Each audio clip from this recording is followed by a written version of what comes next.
DA নিয়ে আবারও খুব গুরুত্বপূর্ণ আপডেট।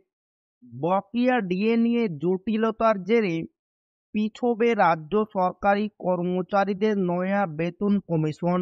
পঞ্চম বেতন কমিশনের অধীনে বকেয়া ডিএ নিয়ে চলছে মামলা। সুপ্রিম কোর্টে সেই মামলার শুনানি শেষ হয়েছে। কালীপুজোর পরে এর রায়দান হতে পারে বলে আশা করা হচ্ছে। এরই মাঝে সামনে এসেছে নয়া প্রশ্ন, রাজ্য সরকারি কর্মচারীদের সপ্তম বেতন কমিশন কি পিছিয়ে যাবে?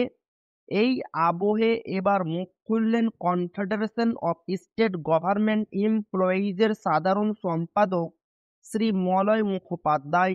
সম্প্রতি এক ভিডিও বার্তায় মলয়বাবু বলেন, নতুন বেতন কমিশনের দাবি আরও একবার জোরালোভাবে উঠে এসেছে। রাজ্য ও কেন্দ্রের সরকারি কর্মীদের ডিএর ফারাক নিয়ে সরব হন তিনি। ডিএ মামলাকারী মলয় বাবুর কথায়, কেন্দ্রীয় সরকারি কর্মীরা সপ্তম বেতন কমিশনের অধীনে মোট 58% হারে ডিএ পাচ্ছেন, যেখানে পশ্চিমবঙ্গের সরকারি কর্মীরা ষষ্ঠ বেতন কমিশনের অধীনে মাত্র 18% ডিএ পাচ্ছেন। অর্থাৎ কেন্দ্র এবং রাজ্য সরকারি কর্মীদের ডিএর ফারাক 40%।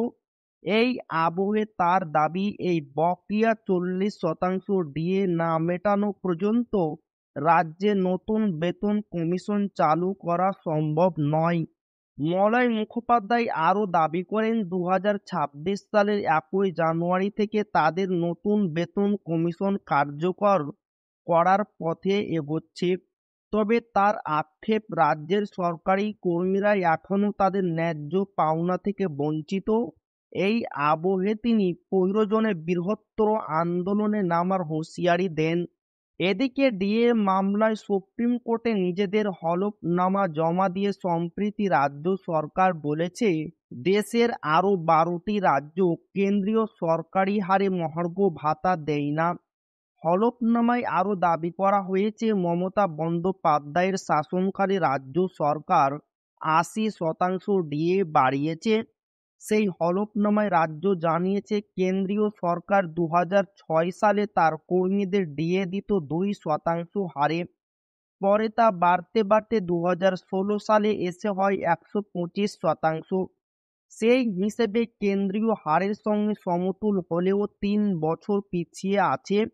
তবে ডিএ দেওয়া হয় না তা নয়। সরকার বলেছে, ডিএ পাওয়া সরকারি কর্মীদের অধিকার হতে পারে, কিন্তু মৌলিক অধিকার নয়।